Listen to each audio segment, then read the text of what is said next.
Hello बच्चों, कैसे हैं आप सब। आई होप सब अच्छे होंगे। आज मैं आपके लिए पैराबोला का नया कंडीशन लेकर आई हूँ, पैरामीट्रिक फॉर्म।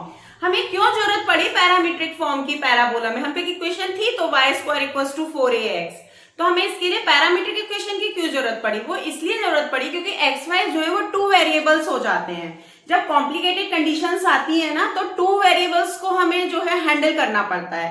इसलिए हमने पैरामीट्रिक इक्वेशन ली जिसे हमने केवल टी में चेंज कर दिया। एक्स वाई की जगह हमने टी ले लिया। हमें स्लोप निकालना है, डिफरेंशिएशन करना है, तो हमें केवल टी के रेस्पेक्ट में ही डिफरेंशिएट करना पड़ता है। ठीक है, इसलिए हमने पैरामीट्रिक फॉर्म को इन्वेंशन किया, पैरामीट्रिक फॉर्म का। हम देखते हैं कैसे आती है पैरामीट्रिक फॉर्म। कोई पैराबोला है y square equals to 4ax, y square equals to 4ax है कोई पैराबोला। ठीक है, इस पे ये हम पॉइंट लेते हैं P और ये इस पे एक फोकल डिस्टेंस हो गई यहाँ पे फोकस तक की a,0, ये इसके फोकस हो गए, ये इसका वर्टेक्स हो गया। ठीक है, तो इस कंडीशन में हम पे पॉइंट्स क्या होते हैं, AT स्क्वायर और 280, ये हमारी कहलाती है पैरामीट्रिक पॉइंट्स। ठीक है, और एक पॉइंट हो जाएंगे AT स्क्वायर माइनस के 280। क्लियर सबको? ये हम पे 2 पॉइंट्स आ गए। अच्छा, अब यही पैराबोला जब किसी पॉइंट से जा रहा हो तब कैसे हम पैरामीट्रिक फॉर्म में लेते हैं? मान लीजिए हमारा पैराबोला h, k से होकर जाता है। ठीक है, और जो ये पॉइंट्स है हमारे पैराबोला के एंड्स पर, तो वो क्या है, AT स्क्वायर और 280, और नीचे है AT स्क्वायर माइनस का 280।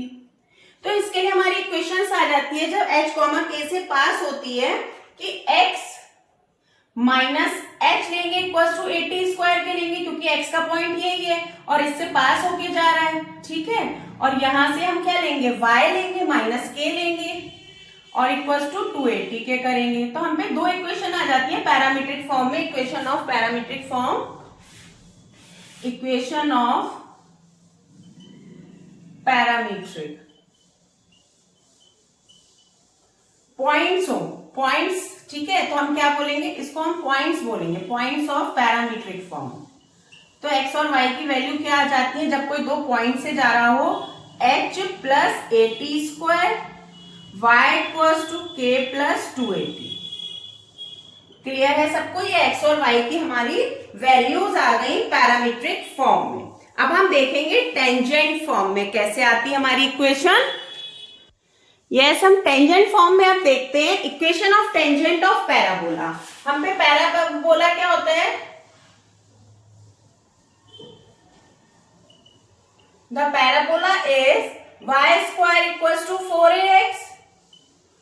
क्लियर है सबको?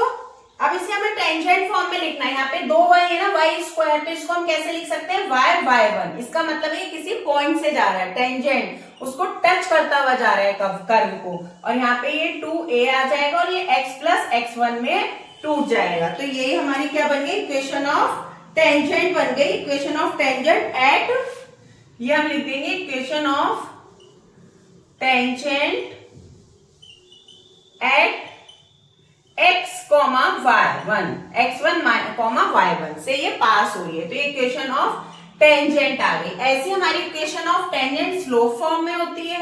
इक्वेशन ऑफ टेंजेंट कोई स्लोप आ रहा हो, equation of tangent in slope form of parabola.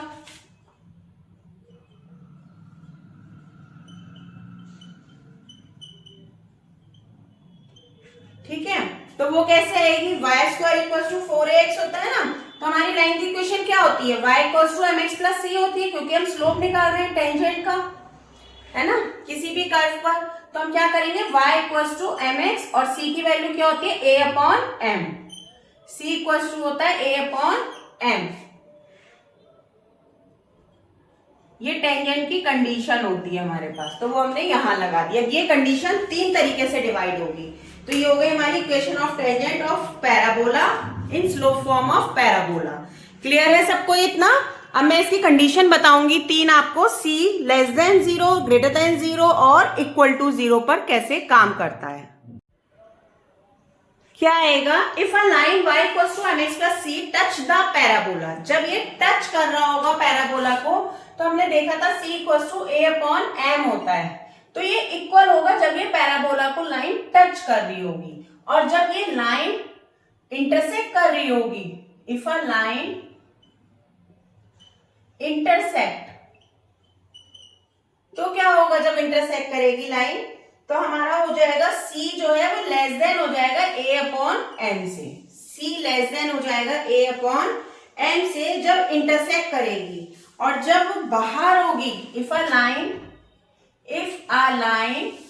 Outside, if a line outside, तो c इज ग्रेटर देन होगा a अपॉन m से। तो क्या होगा, c इज ग्रेटर देन होगा a अपॉन m से, क्योंकि ये आउटसाइड हो गई, बाहर हो गई। इट मीन्स ये ऐसे है, ये कोई पैराबोला है, जब टच कर रही है लाइन तो इस तरीके से ये टच करती हुई जा रही है, ठीक है। और कोई इंटरसेक्ट कर रही है तो वो इस तरीके से कर रही है, और कोई आउटसाइड जा रही है तो वो इस तरीके से जा रही है। तो ये ग्रेटर देन होगा c a अपॉन m, ये इक्वल होगा a अपॉन m, और ये लेस देन होगा a अपॉन m से। आई होप सबको तीनों कंडीशंस क्लियर हो गई होंगी। अब हम नेक्स्ट एक क्वेश्चन देखते हैं। अभी हमने टेंजेंट देखी थी y equals to m x plus a upon m. अब उसके हम पॉइंट ऑफ कांटेक्ट देखेंगे। y equals to m x plus a upon m के क्या देखेंगे, point of contact. Point of contact क्या होंगे, a upon m square to a upon m। यहाँ पे हमने क्या करा है, जो 80 स्क्वायर था ना हमारे पास, 80 स्क्वायर और 280 पैरामीट्रिक फॉर्म के जो पॉइंट्स थे, तो वहां पे t equals to 1 upon m के हमने रख दिया है, क्योंकि स्लोप फॉर्म में था इसलिए। तो उससे हमारे पॉइंट ऑफ कांटेक्ट ये आ गए हैं, ठीक है। अब हम क्वेश्चंस करना शुरू करेंगे। एक क्वेश्चन है, यस क्वेश्चन देखते हैं। Find the equation of parabola whose axis is x axis and y axis is its directrix. मतलब वो ये बता रहा है कि जो ये पैराबोला है, अगर एक नॉर्मल पैराबोला होता है जो ओरिजिन से जा रहा होता है तो उसकी डायरेक्ट्रिक्स इधर आती है, बट वो कह रहा है जो वाई एक्सिस है, ये वाई एक्सिस है, ये एक्स एक्सिस है, जो वाई एक्सिस है वो क्या है, डायरेक्ट्रिक्स है। वो क्या है, डायरेक्ट्रिक्स है, और एक्स एक्सिस इसकी एक्सिस है। तो हमें पैराबोला की इक्वेशन फाइंड करनी है। तो जो पैराबोला है ना, जिसके जो वर्टेक्स है वो फोकस पे है, मतलब वर्टेक्स और फोकस एक ही है, वर्टेक्स एज फोकस, ठीक है। जो वर्टेक्स है वो फोकस के जैसे हैं, तो a,0 हो जाएंगे। क्लियर है। तो अब आप क्या करेंगे कि आपको पता है equation y square equals to 4ax होता है ना। अब इससे ये हो रहा है कि हमारा वर्टेक्स और फोकस एक ही है, तो y की जगह आप 0 रख दोगे, तो ये आ जाएगा y स्क्वायर, जब पॉइंट से पास कराओगे इस वर्टेक्स से, तो 4a और x माइनस a आ जाएगा, क्योंकि इससे पास हो रहा है ना। वर्टेक्स कहाँ पे है हमारे, a,0 पे है, तो यही इसका आंसर होगा। जब वर्टेक्स a,0 पे होंगे तो parabola y square equals to 4a x minus a के बराबर होगा, क्योंकि एक्सिस x एक्सिस है और y एक्सिस क्या है, डायरेक्ट्रिक्स है। क्लियर है सबको। नेक्स्ट क्वेश्चन देखते हैं। हमारे पास अब क्वेश्चन है, find the equation of parabola whose focus is origin and axis is y axis. Axis कौन सी है हमारी, वाई एक्सिस है, और जिसके फोकस जो है वो कहां पर है, ओरिजिन पर है। यानी कि हमारा पैराबोला इस तरीके से है, क्योंकि वो वाई एक्सिस दे रहा है। अपवर्ड भी हो सकता है और डाउनवर्ड भी हो सकता है। फोकस कहां आ रहे हैं, ओरिजिन पे आ रहे हैं।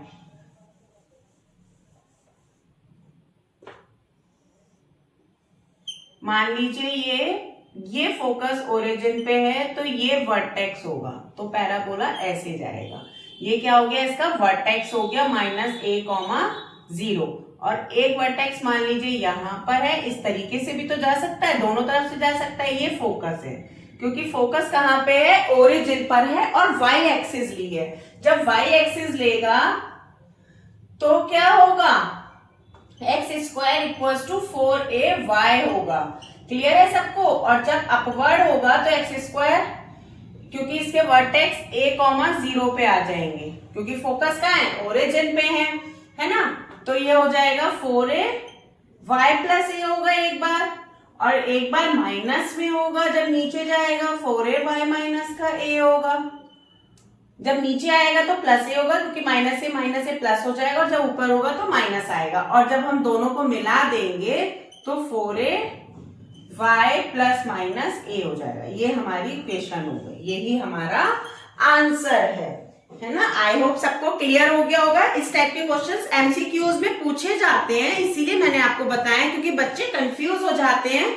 वो इसलिए क्योंकि इसमें एक्सेस चेंज हो गई और फोकस जो है वो 0 0 पे आ गए। फोकस हमेशा a, 0 पे रहता है और एक्सेस ज्यादातर x रहती है, तो इजी रहता है करना क्योंकि हमारा माइंड उस चीज के लिए सेट हो चुका है। बट अब यहाँ पे क्या है कि फोकस जो है वो 0 0 पे है और जो हमारी एक्सिस है वो y एक्सिस है, तो वर्टेक्स उठ के कहाँ पहुंच गए, a, 0 पे नीचे, माइनस a, 0 पे। दोनों तरीके से बन सकता है, इसलिए x² = 4ay प्लस माइनस ए इसका आंसर होगा। आई होप सबको क्लियर होगा। अब हम नेक्स्ट, अब देखिए, if the straight line lx plus my plus n equals to 0 touches the parabola y² equals to 4ax, then कैसे करेंगे। अब इस स्ट्रेट लाइन को y equals to mx plus के फॉर्म में चेंज करेंगे, तो हम लिखेंगे given straight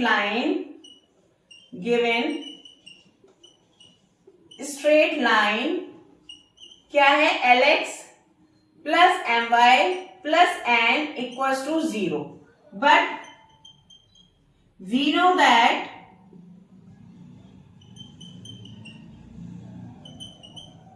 equation of straight line क्या होती है, स्ट्रेट लाइन की equation y equals to mx plus c, है ना, y equals to mx plus c। तो अब हम इक्वेशन 1 को चेंज करेंगे,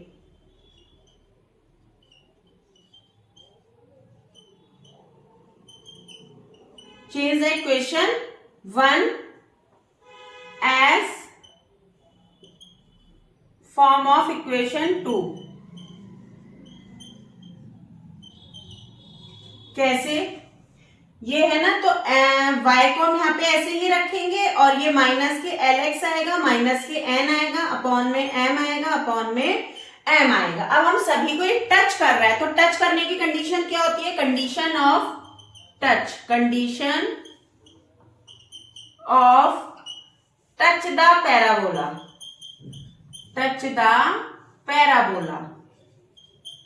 क्या होती है, टच करने की condition c equals to a upon m होती है। क्लियर है सबको। c की वैल्यू क्या है, माइनस के n अपॉन m है, कंपेयर कर रहे हैं, a एज इट इज आएगा, m की क्या वैल्यू l अपॉन m है, तो हम पे कितना आ गया, ये माइनस से माइनस कट जाएगा, n अपॉन m आएगा, इक्वल्स टू में m a आएगा, अपॉन में l आएगा, तो इससे हमारा क्या बन गया, ये ln equals to am²। Clear है, यही हमारी इक्वेशन है, क्योंकि वो पूछ रहा था if the straight line touch the parabola, तब क्या कंडीशन होगी, तो ln इक्वल्स टू am² हमारी कंडीशन होगी जब पैराबोला किसी स्ट्रेट लाइन को टच करेगा। आई होप सबको क्लियर हुई होगी। बहुत इंपॉर्टेंट क्वेश्चन है, बहुत बार पूछा जाता है। नेक्स्ट देखते हैं, parabola has the origin as its focus and the line x equals to 2 the directrix, then the vertex of the parabola is z।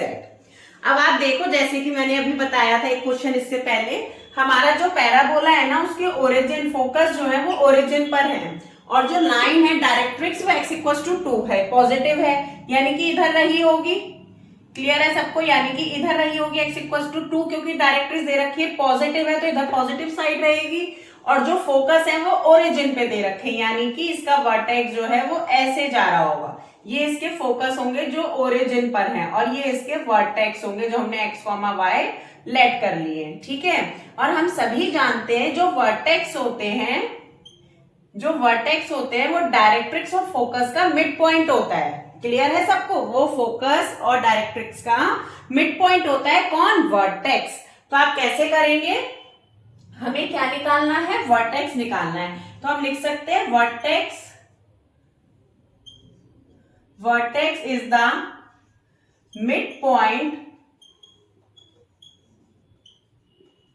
Of directrix and focus.